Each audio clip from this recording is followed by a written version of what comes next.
ci li ñuy waxtaanee comme ni ma ko dooree mooy ay bés ba la ñu génn président de la république woote na ak ay directeurs généraux ak ñeneen ñi leen di wooye ay administrateurs ak manager public pour ñuy waxtaan ci nan la ñuy def ba indi ëngam-law boo xam ne soppiti daana mën a dox ci biir administration bu Sénégal déjà mébét boobu noonu ban gis-gis moom nga ci am. gis-gis bi ma ci mën a am Kébé mooy le président Diomaye ak le premier ministre Ousmane Sonko. waaw ñi ngi jël ay initiatives yoo xam ni yëpp mën nañ ko saluer parce que dafay montrer une intention. waaw de bien faire. de bien faire parce que sooy soog a ñëw di jël benn mbir. da ngay def ay diagnostic. waaw ak lépp loo xam ni yaakaar nga ne luy rendre beaucoup plus performant la. loolu di nga ko def donc l'initiative est à saluer. waaw mais dama bëggoon a attirer seen attention ci benn fait. waaw Sénégal. dafa nekk benn réew bu nga xam ne bile. waaw amul de mon point de vue ay problème mu institution. d'accord amul ay problème mu texte. li mu am mooy ay problème mu animateur. quels sont les hommes yi nga xam ne bi ñoom ñoo war a animer. les institutions ak ñan ñoo war a mettre en œuvre. d'accord parce que nous sommes un pays de réflexion, une grande puissance en ressources humaines de qualité. waay on a tellement réfléchi mais bu ñu paree. waaw conclusion yi seen bopp.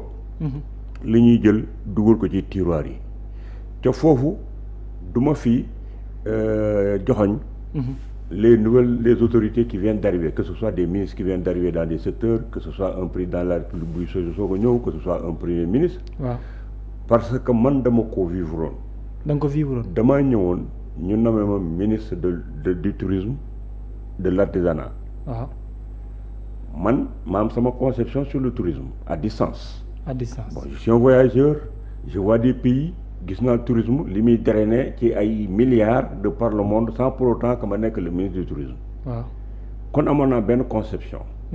te je disais que le tourisme sénégalais ne fonctionne pas parce que le flux touristique bi nekk ci monde bi aspiré wuñ ko. waaw ma gis li Sénégal am ci ay curiosité donc je me suis fait une opinion sur le tourisme. ma dem Méridien Président sama visite de contact yi. waaw ma dem foofu je me suis mis à dire oui on va organiser des journées du tourisme, des concertations parce que nous devons discuter du tourisme. waaw tous mes responsables directeurs ñu ngi nekk accompagnement parce que quand le ministre bouge il est accompagné. waaw bi ma ko waxee pare ma ñëw j'avais remplacé ma sœur Aminata Lo. waaw mu dikkee ma xool armoire bi nekk ci suma bureau ma def nii di xawma lu ma doon seet ba ma seen benn chemise bu rouge ma xool ma seen ci ñu bind les conclusions des journées nationales du tourisme au Sénégal Kébé. gis nga bi ma ko tey moom nga war a organiser. gis nga bi ma ko ubbee moom laa dem ñu ànd ak man de may nekk di yuuxu ci Méridien Président di wax mel ni ko am ay certitude ay affaires avec mon intention de booster le secteur mais gis nga bi ma ubbee bi ma jëlee chemise ma toog sama bureau. waaw dama ko ubbi. mais gis nga la ñu fa def ci conclusion. waaw amul ba moment bii may waxante yow laa la wax. amul ku mun a réfléchir sur le secteur du tourisme. lu gën loolu nga génne ci lu gën loolu ak lu fa gars yi waxul. ma teg ko gis fi la classification des hôtels. gis fi la lutte contre les résidences clandestines. waaw gis ci les salons internationaux du tourisme gis ci l'articulation entre le TICA ma gis ñu articulation entre artisanat ak tourisme. waaw gis fi lutte contre l'environnement yëpp ma xool ma ne non c'est pas possible ma convoqué benn réunion de coordination ñu ñëw man ma dal ci kaw directeur yëpp ne leen vous avez été inélégant. pas sérieux du tout et j'aurais dit aujourd'hui tey waaw vous démettre tous. changer directeur yëpp. changer leen yëpp laa waroon na def tey parce que je vous ai reçu individuellement directeur de la DRED directeur de la planification les machins conseillers yëpp ma jël leen parce que man quand j'arrive dans un ministère je ne fais pas comme les gens font ñoo balayer tout le monde. je n'ai amené qu'un décès. tous les autres demandent d'assurer la continuité du service. ak ñoom ce que dire conception yooyu ñoom ñoo ko defoon fekk nañ ko. pour mise en œuvre bi mën a ma ne yomb leen vous n'êtes pas sérieux parce que bi ma demee Méridien Président mais vous auriez dû me donner une note peut-être ne ma monsieur le ministre il y a des conclusions du journal tout ça déjà organisé mais da ngeen a noppi ba ma ñëw kenn ci yéen waxuma ci dara vous n'êtes pas élégant mais maintenant les choses vont changer. Vous allez changer de comportement vous allez être positif et nous allons aller à la mise en œuvre. Je vais organiser le premier salon du tourisme du Sénégal. ñu defee la may caaxaan ma ne leen on va faire le business plan ñu defal ma un business plan defal ma benn programme ne dañuy dem Saly ma bàyyi bañ wax man ko kenn du dem Saly on fait ça ici dans ma salle de conférence. En une semaine j'ai sorti le business plan et j'ai organisé le premier salon du tourisme du Sénégal et j'ai eu la médaille d'or de la Fédération internationale du tourisme à cause de la vision. Parce que j'ai fait la première édition ñu comparé ko au Top des Arts de Paris qui avait des années fii laa ko def ma defar deuxième édition mais fële lépp doxee tàbbi géej quand le président Abdoulaye Wade est parti ñu remplacer ñu le président Macky Sall est venu il a eu des ministres du tourisme que j'ai essayé d'aider pour que ñu organise la troisième édition mais ils n'ont pas voulu assurer la continuité de l'État.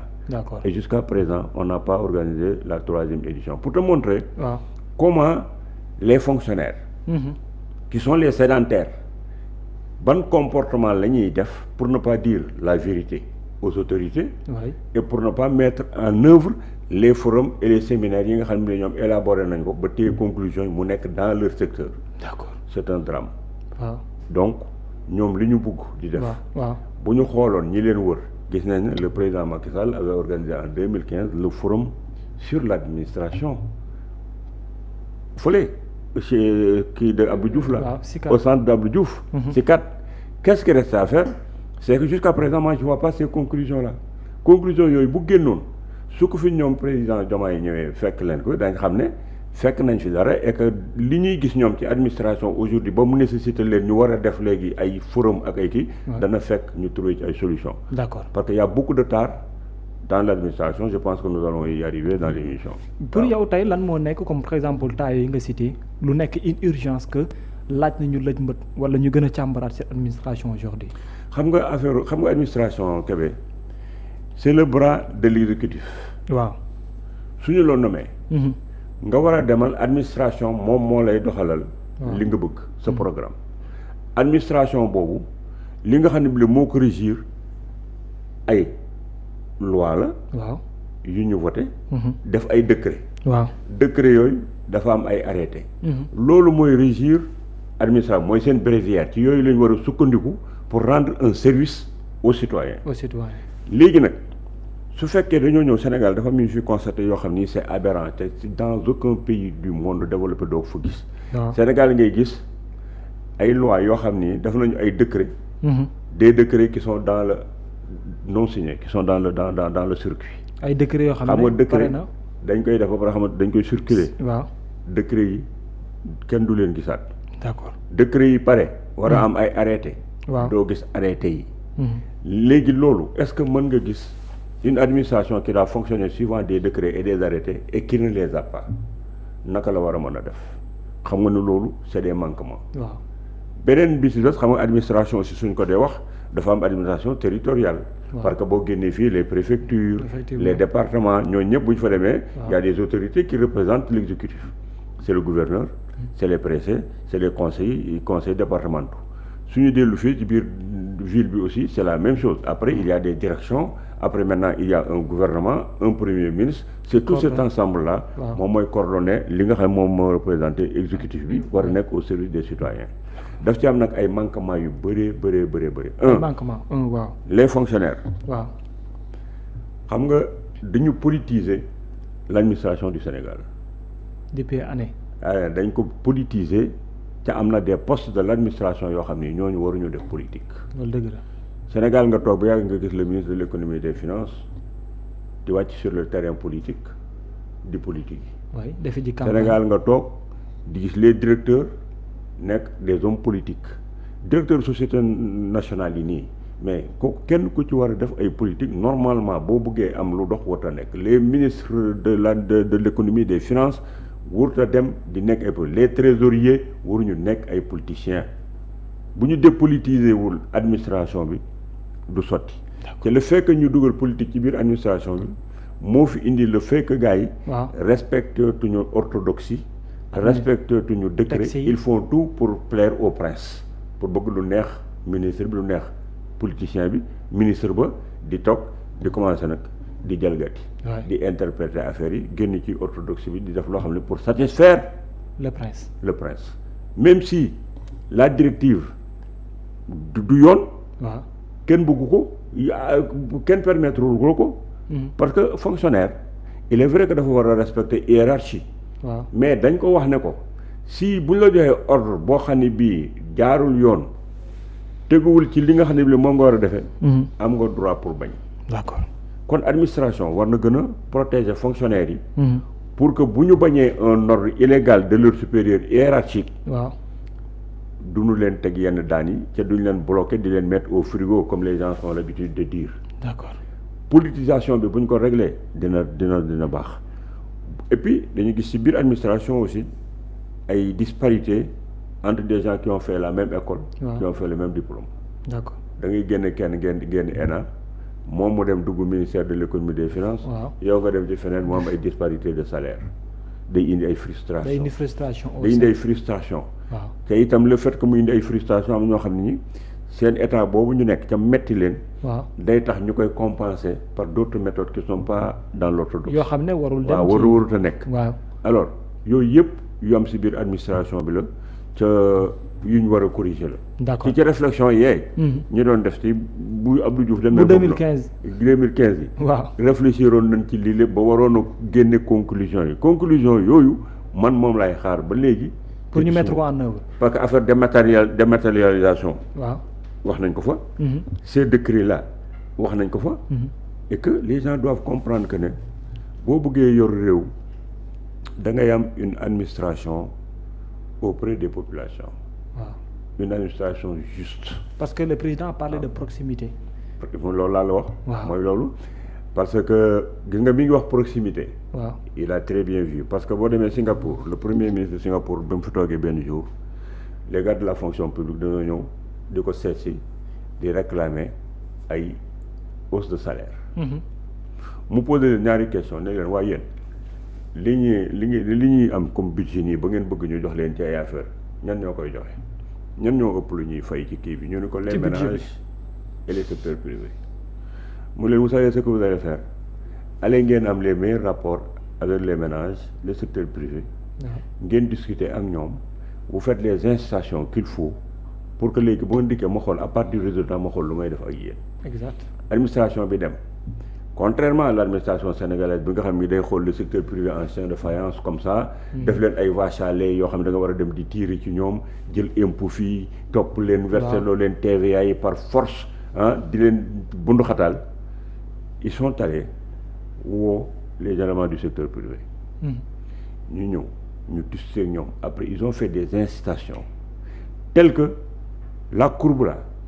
dafa ne flèche bi dafa amante ci li ñu doon dugal ci ay affaire xaalis moo tax boo demee Singapour fi ñu toll nii bu jëkkoon da ngay gis koo xam ne ki day nekk ci secteur privé bi. ne la du dem administration mais léegi les dits salaires sont presque les mêmes ba mën nga dugg secteur privé ak nga dem secteur privé parce que pratiquement les traitements sont au même niveau. bëreetul différence. kon li la war a mën a jox. te li la mën a jox kii bi mooy nga waxtaan ak privé bi nit ñi def ay concertation di def ay incitation pour que ku si nekk nga xool li nga mën a def pour que but bi mooy na secteur privé bi dox mais na am ay entrées d'argent pour régler les problèmes de service public. d'accord loolu administration Sénégal li mu war a jëkk a def.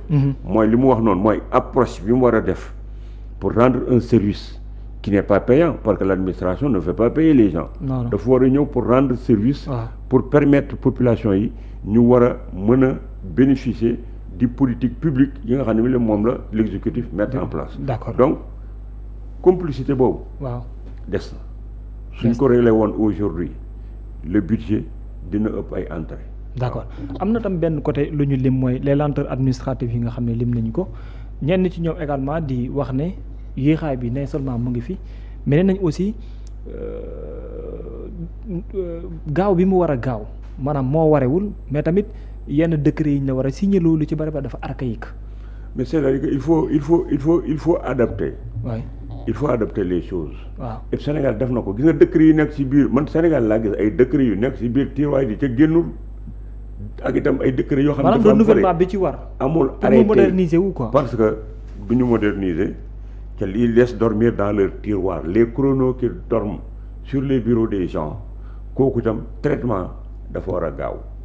parce que nous qui avons fait le secteur privé man bi nekk naa ministre chrono mosul fanaan sama bureau chrono du fanaan sama bureau bu ñëw nga te du ma permettre à aucun directeur ne ko na tëye chrono bureau une journée te administration ngay gis leen nga nekk un ministre te directeur te chef de service suñ la bëggee gis dañuy demander audience assistante bi pour yegg ci ministre nous pour ñëw ci yow mais nous dans le secteur privé mais on n'a pas ça da ngay ñëw secrétaire besoin alors est-ce que le DG est là est-ce que le PDG est là mu ne woy mi ngi ci biir nga dugg damel le chrono moi je regarde ça très rapidement on peut surtout signer nous deux on le regarde je signe tu fais le nécessaire soo ko fi tegee ma xool ko du fa fanaan donc il y a une rapidité d'exécution l'approche est très facile parce que nous sommes là pour régler des problèmes nous ne sommes pas là pour prendre du café ou bien pour génn dox yi dellu soit du ñu ñëw heure du ñu wàcc heure yooyu fekk na ci yi nga xam ak di bàyyi chrono yi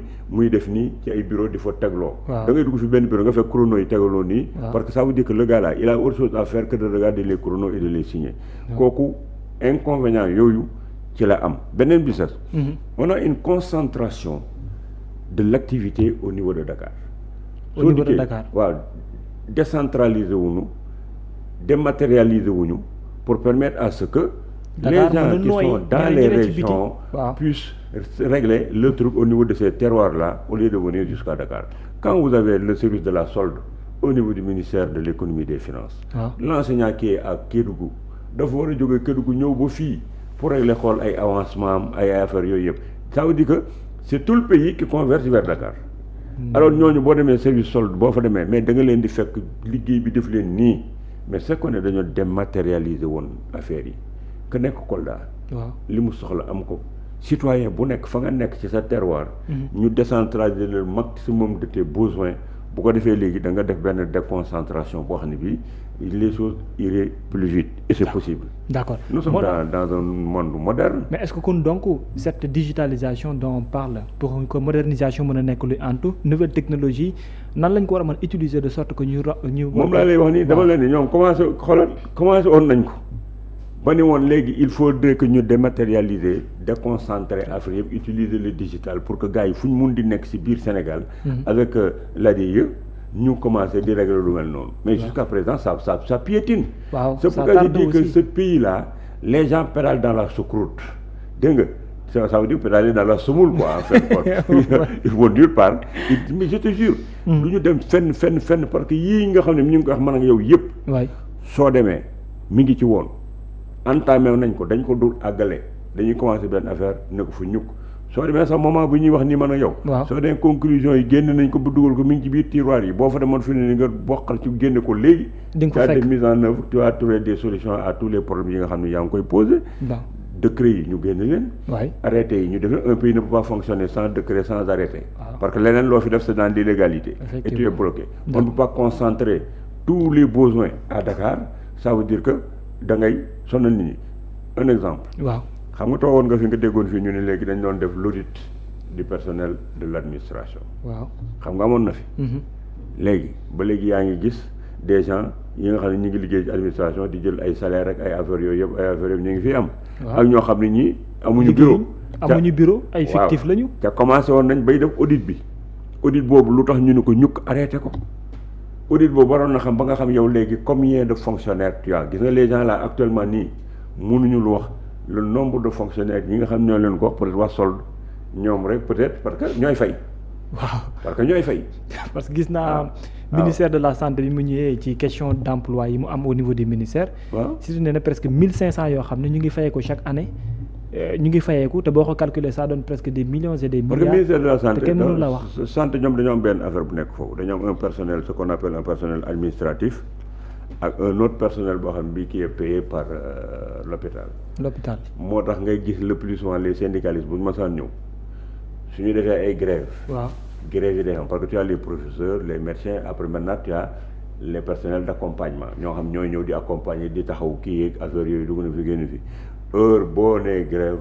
personnel boobu ñooy jëkk a taxaw buñ taxawee léegi duñu am ay aide ak affaire yooyu duñ leen am donc yooyu mooy indi nga am deux personnels ci biir kii bi il y a les professeurs là-bas il y a les autres parties du personnel dont la majeure partie c'est un personnel plus ou moins politique moom la ñu dugal sol ko ci biir affaire bi su ko defee mooy pénaliser même hôpital bi ba nga xam ne du am les ressources qu'il faut pour faire le travail correctement. d'accord waaw ñu bari ne biir administration bi tey li ko indi mooy dafa am des personnalités yoo xam ne ñu ngi ci biir mais bëgguñu adapté wu ak changement boobu di ñëw mu mel ne parfois loo avancé bëgg a avancé ñoom ñuy def ay freinage pour yóbbu ko. ñooñu aussi comment faire y a un changement boo xam ne bii. waaw c'est des questions de transparence parce que su fekkee ne par exemple da nga nekk dans un circuit boo xam ne bii yow yaa ngi gis sa bopp ci biir.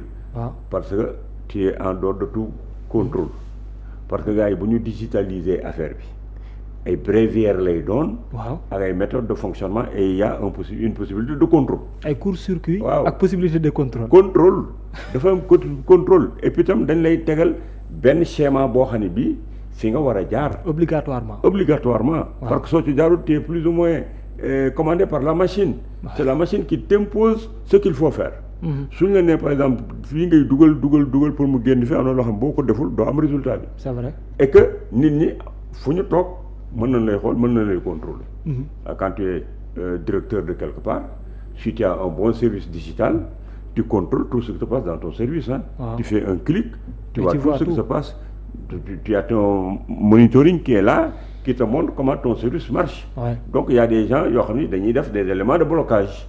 Parce qu'ils veulent que toujours vous restiez dans le manuel là c'est que këyit di bind fii ay affaire taasi fii ci biir chrono yi bu ko defee moo lay permettre ngay def satisfaire ses besoins autrement. Donc changement am na ñoo xam ni aussi ils sont réticents à l'innovation. am na ñoo xam ni innovation ci boppam.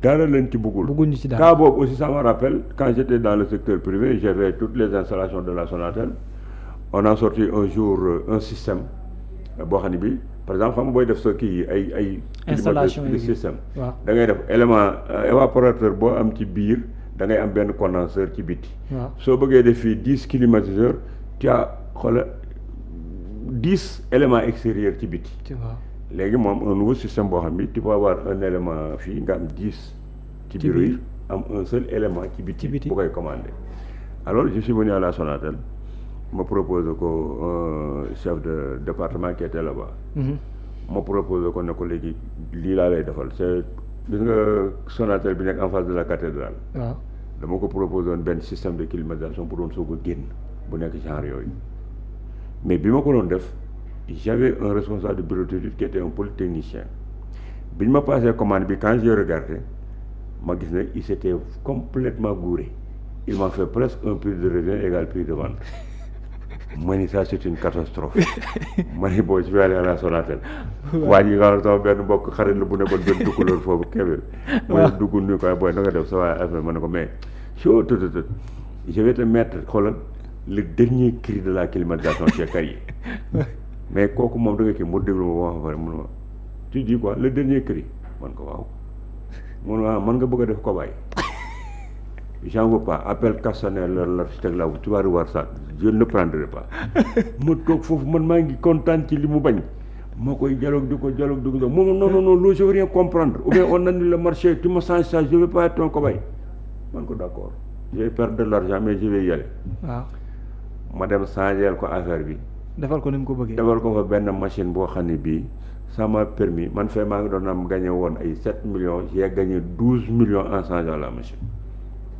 parce que buggul innovation ma dindil ko li ma ko doon jox ko leneen loo xam ne moo gën a yomb sax li ma bëggoon a def ma rap sama xaalis y a des gens innovation bugguñu ci dara et ils ont peur de l'innovation parce que pour ñoom bu yegg see test nga leen bëgg a def test voilà ñoom nga ko bëgg a testé c'est une multinationale su ma ko defee affaire bi ça c'est un cadeau c'est une nouvelle installation mooy mi nekk cathédrale mi ngi soog a ñëw il s'est dit que si jamais il me met cette machine là si ça tombe en panne j'ai perdu mon poste alors il n'a pas confiance à la technologie xamul ne ñun nous sommes une certification bi am nga ko déjà xamul ne ñun on est numéro 1 mondial de la climatisation on peut même pas se permettre de faire benn spot publicitaire buy génne nit ñi di ko xool gis na le spot est mal fait d'accord donc xam na ni ñun am nañu benn obligation et on a une image suivie de par le monde et nous sommes contrôlés depuis les États-Unis xam na ni y a des choses qu'on peut pas se permettre et puis un produit buy génn c'est contrôlé au niveau du laboratoire xool ko yëpp ba mu baax ñu soog ko commercialiser d'accord mais moom moom il regarde son poste quoi. waaw di ko non si ça tombe non suñ ko testé man on va dire que ne voilà. le nouveau truc de la Sonatel moi j'ai mis une machine noonu nga koy gisee noonu. ni ngay gisee ñoo xam ni innovation ak lu bees dara lañ ci bëggul. ñenn ñi dañu ragal innovation. waaw ñenn ñi dañ ko bëgg a bàyyi parce que seen mbuxum yi ñuy def. waaw affaire yooyu yëpp. bu loolu ñëwee day leer. alors résistance yooyu ci am ci biir yëpp mooy indi problème bi. parce que fii su fekkee benn enseignant. day jógee Podor mbaa mu jógee Kousanaar. ñëw ba fii ci ministère bi dikk di régler ay problème mais bu dikkee defar lefa ay loxoy murit yuy weccaloo ngay def pour sa problème ñu gaaw la ko régler nga dem sa yoon. corruption bi installé wu après ay passe droit yeeg affaire yooyu yëpp ak personnel kii bii ñuy nëbb yooyu yëpp dañ koy nëbb. waaw donc bugguñu ñu ñëw di ko def parce que informaticiens yi bu ñu ko commencé liggéey mais ay documents ngi leen di jox. pour ñu alimenter seen machine. waaw. les données. il faut mu leer. te lépp mën na weeral lu nekk te mën na feeñal lu nekk. day feeñal lu ne ca buñ ko xesee jël loo fi defate mu feeñ. effectivement alors yooyu yëpp ay problème le premier ministre qui parle aussi dans ce sens que ne désormais ak transparence boobu pour ñu mën ko am tolérance zéro nan la mën a réussir de sorte que tolérance boobu non seulement moo am mais ni mu ko souhaité nekk loo xam ne dina am réussite ci administration bi. man je suis contre ces expressions tolérance zéro. lu tax. tolérance dafa warul am parce que su fekkee ne li ngay def teg nga ko ba mu leer di ay texte nit ñëpp jaar ci texte yi di ko def. tolérance warul am. ku deful li mu war a def xam na sanction bi war a ñëw ci moom dañ ko war a sanctionner koo xam ne bii def na li mu war a def c'est des actions positives et négatives am na lu nit ñi ñëmawul xam nga France suñ toll ni boo fa toogee foofu déggoo doo fa dégg ñu naan ay tolérance zéro. parce que am na loo xam ne ay dages yi ngi nekk fii di ko def ci biir ministère yi kenn ñëmewu koo tudd sax France ba cay sanctionner ay nit. fii tu vois un ministre bu toog fii daajam dem jël ay carburant ak ay xaalis di ko jox koo xam nga ni Kébé mënoo imaginer en France qu'un ministre accepte de voir son dage da ko dul sax mën a xalaat parce que dage bi ci boppam moo dugalul loolu ci boppam parce que xam nañ ne loolu wërta nekk ku ko fa jéem a wax sax tu es mort ministre bu fi woon daajam wax ko loolu ci journée bi dégg nga tu as fait la une de la presse et il te signale. mais entre parenthèses kenn ñëwu koo def. mais entre parenthèses rapport Covid-19 bi génn presque il y a des dizaines c'est des dizaines de dages qui ont été ciblés parce que nee na ñoom ñoo nekkoon dans l'exécution de certaines dépenses au niveau des ministères. mais Sénégal dafa am benn affaire boo xam ne bu ñu ko réglewul duñ dem fenn. mooy les malheureux ministres la ndeysaan xam nga ministre bu liggéey amul coffre-fort ci biir bureau déedéet. ministre bu lekkee xaalis mbaa mu am essence mbaa mu lekk benn affaire mais dage ba moo ko jox te les dages sont plus riches que les ministres. parce que da ngay gis un dage c'est lui qui est responsable moom moo yor taxi moom mooy def lépp pour génne xaalis. léegi ministre bi bu soxlaa dara. ci dage bi dage bi dem génneel ko 10 ñëw jël 5 jox ko 5 mbaa mu jël 6 jox ko 4 waaw il se sucre sur le dos des ministres léeg-léeg bu leen ministre waxee loo xam ne lii wóor na ne gisuñu seen intérêt xam nu ñu def texte lañ koy génneel. bañ dañuy bañ génneel ko texte. ministre bu daaj génne lu texte mu génn ca la mu doon wax waaw su ko ne monsieur ne peut pas le faire parce que c'est réprimé par tel truc si je le fais ña affaire yooyu mais les dages jouent le jeu parce que ñoom ñooy lijjanti ca fu ñu sedde ministre bi jël nañu loolu la ñuy def ministre yorul coffre-fort pour génne xaalis bi fu ku koy def. surtout le dage bi la. c'est le dage yi la ñoo koy def di jël xaalis bi di jox nit ñi ca plus ministre bi. waaw dafay toog bu yàgg. il a un contrat à durée déterminée. day toog ak ñu dindi ko. bu ñu ko dindee les fonctionnaires ils sont des sédentaires. waaw fa la ñuy toog lu xew ci Sénégal fonctionnaires yi la xam naa su ma génnee quelques mes amis là m'ont appelé encore ne ma waaye tu as fait une émission contre nous parce que ils me le disent toujours. parce que dama leen di wax fii ministres yi ak présidents yi ak premier ministre ñëpp dañuy bouger. mais yéen les fonctionnaires yi nekk ci administration bi yéen vous êtes des sédentaires ci lépp lu fi génn ci xaalis yéen. yaa ngi dégg fii ñuy wax ay problème mu déficit bii nga xam ne le premier ministre Ousmane Sonko mi ngi koy waaw est-ce que tu penses que c'est Macky Sall qui était en train de manipuler les comptes c'est-à-dire que bu bëggee dara ba wax ko mais ana ñan ñoo koy jëf ce sont les fonctionnaires qui sont au niveau du ministère de l'économie et des finances ñooy def les écritures ñooy def montage yi ñoom ñooy réunion ak les bailleurs ñooy réunion ak ñëpp kon lu njiit njaag la ñoom la il est vrai que quand l'autorité nag au Sénégal aussi il y a un drame quand l'autorité loolu laa doon wax sànq naan la le fonctionnaire il a la possibilité de dire non bu fekkee ne liñ koy sant arrangé wu ko il est protégé par les textes ñoom ñoo ko dul def mais un ministre de l'économie et des finances un directeur mu toog na mën na toog fii ñu ni ko defal lii mu xool ne c'est pas conforme au décret c'est pas conforme à la procédure à l'orthodoxie mu ni non du ma ko def je ne le fais pas mais ils le font parce que ñi ngi bëgg ay promotion bëgg ay postes ñu leen di nommer ak ay affaire parce que dañu dugal la politique dans ça veut dire que tu fais ce que j'ai envie de dire je te considère ne bon Kébé c'est mon homme boo nga xam ne bi lu mu bëgg dina ma ko defal j'en fais un ministre du budget. kon yow bokk nga ci ñi gëm que ne aujourd'hui ces rapports là dont on parle ci affaire Covid-19 bi su bari woon ñi muy singali au-delà des ministres am na ay fonctionnaires yu war a daanu aussi. mais yow déggu li ma la bëgg expliquer ñi war a jëkk daanu mooy fonctionnaire yi ñoom la. sans tolérance ni. des fois ministre bi xam nga des fois ministre bi du laaj sax daaj bi mooy jël ñëw indil ko. proposer ko. oui parce que ñoom su il faut bu ñuy décaisser mu am avalu ministre bi. waaye dañuy ñëw ci ministre bi ne ko mën nañ la defal lii nangam ak nangam dugg ni fii génn fii ministre bi leen wuy ñu daay dem monter ko def ko ñoom soo ñooy ñëw wax ministre bi ne ko nee na ba ma nee dox bu mel ni Thierno Lo sax man nekkoon naa foo xam ministère yi ma jaar yëpp gars yi sama tur day dem ba kenn du ma ñemee wax loolu ah non parce que man. exigence bi nga doon am. ak rigueur bi 35 ans de secteur privé yi ma def moi je monte des budgets je sais lire des comptes je sais interpréter ay comptes d'exploitation mën naa lire ay budget ce qui veut dire que quand tu fais un programme même pour aller à Saly ngeen def ko mi soo dikkee je regarde le fonctionnement je regarde l'investissement je regarde ce que vous faites ça veut dire que man mënuñu ma leer ci affaire yu mel noonu dama ko xam ba nga xam ne ñëwuñu def mais ministre yoo xam ne da ngay ñëw mënoo lire budget. kon c'est un handicap pour un ministre. d'ignorer réellement ce qu'est une interprétation. mais xanaa xamoo ne Sénégal gii rek ngay toog fii di gis un étudiant qui sort de l'université ñu nommé ko ministre. ñu nommé le ministre jël un chômeur def ko ministre.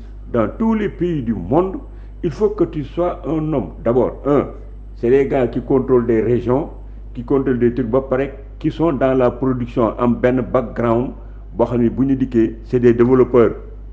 citeel ma benn ministre en France ou aux États-Unis bu nga xam ne bi il est sorti directement de l'université ou bien dafa doon toog fee di damier ñu jël ko jékki-jékki ñëw nommé ko chef de service ou bien mu nekk un politicien bu rëy làmmiñ mën a saaga mën a xuloo ñu jël ko def ko ministre foo ko gis ci monde bi rek wax ma ko ci pays yi développé yi amul. handicap la bu mag. handicap la parce que suñ la dugalee fenn mënoo interpréter budget yow xamoo texte yow mosoo pratiquer. mosoo gérer une équipe. waaw boo dikkee mënoo dem. déedéet parce que ministre bi day impulser di dawal les politiques publiques. waaw mais soo ko mënee def day fekk nga mas a diriger ay équipe. dëgg la. man ñëw naa di def ministre de l'environnement seen siège bi ñu koy transformé di ko yóbbu fële ci direction des eaux et forêts bi. mais damaa defoon ay rendez-vous de chantier.